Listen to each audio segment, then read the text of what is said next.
বিয়ে উপলক্ষে গায়ে হলুদ সহ বিভিন্ন অনুষ্ঠান করা জায়েজ আছে কিনা? বিয়ে উপলক্ষে গায়ে হলুদের যে অনুষ্ঠান আমাদের দেশে হয়ে থাকে, এই গায়ে হলুদের অনুষ্ঠানকে কেন্দ্র করে নানা রকম অনাচার আছে। সবচেয়ে মজার বিষয় হলো, গায়ে হলুদ নিয়ে আমি অনলাইনে সার্চ করেছিলাম একটু জানার জন্য যে জিনিসটা আসলে কি।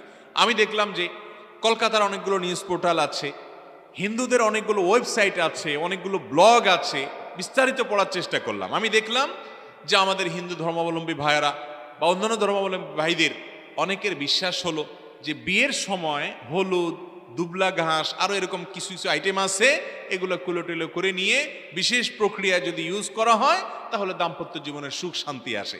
এটা কারোর বিশ্বাস থাকতে পারে, তার বিশ্বাস তার জায়গায়। মুসলমানের সন্তান তিনি কখনো এই সমস্ত বিশ্বাসে বিশ্বাসী হতে পারে? গায়ে হলুদ যারা মাখে তারা নিজেরাও জানে না কি হলুদ কেন মাখছে, হলুদটা মাখলো কেন, মরিচে তো ছিল, কেন মাখছে হলুদ সে নিজেও হয়তো জানে না। যদি এটা ত্বকের কোনো উপকার হতো, সৌন্দর্য বৃদ্ধি করতো, নবদম্পতির সম্পর্ক ভালো হতো, তাহলে একটা ইস্যু ছিল, কিন্তু সেরকম কিছু হতো দেখি না। তাহলে হলুদ মাখামাখি কেন? আবার হলুদ মাখতে মনে চাইছে, আপনি রান্নাঘরে ঢুকে দরজা বন্ধ করে মা চাচিরে বের করে দিয়ে হলুদের পুরো ডিব্বা গায়ে মাখেন, ডুবেন, সমস্যা কি? কিন্তু সেটা তো করতেছেন না, করতেছেন কি, ভাবিকে হায়ার করে আনতেছেন, আইনা বলতেছেন আমার গায়ে হলুদ মাখেন। এর চেয়ে নির্লজ্জতা, এর চেয়ে নোংরামো একজন মুসলমানের জন্য আরেকটা হতে পারে। একজন মেয়ের হলুদ অনুষ্ঠান হবে, সেখানে ছেলেরা আসবে, মাখামাখি ডলাডলি করবে। বিয়ের অনুষ্ঠানগুলো আমাদের দেশে এখন এত নোংরা অনুষ্ঠানে পরিণত হয়েছে যে নোংরামি ছাড়া বিয়ে এই দেশে হাজারের মধ্যে কয়েকটা খুঁজে পাওয়া কঠিন হয়ে গেছে। যুবকরা শপথ করতে হবে যে আমার বিয়েতে নোংরামি করতে দিব না। আপনার কি লজ্জা হয় না?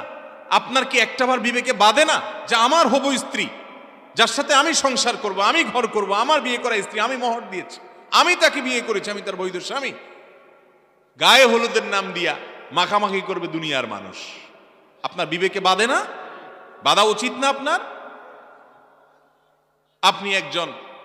আপনি একজন বিবেকবান মানুষ, কোথাকার কার গায়ে হলুদ অনুষ্ঠানে আপনার বউ গেছে, আপনার বোন গেছে, ওই পুরুষের গায়ে হাতাহাতি, মাখামাখি, ঢলাঢলি, সেখানে গান বাজনা, নৃত্য, সেখানে অশ্লীলতা, নানা রকমের বেহায়াপনা এবং অন্যায় আচরণ।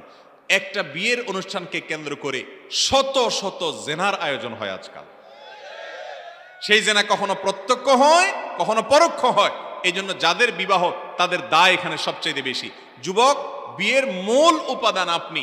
অতএব আপনি যদি সংগ্রাম করেন, আপনি যদি প্রত্যয় করেন, প্রতিজ্ঞা করেন যে আমার বিয়েকে কেন্দ্র করে এসব অনাচার আমি হতে দেব না, দুনিয়ার কারোর বাপের ক্ষমতা নেই সেটা করার। ইনশাআল্লাহ আপনারা নিয়ত করবেন না? ইনশাআল্লাহ বিয়ে জীবনে তো বারবার করবেন না।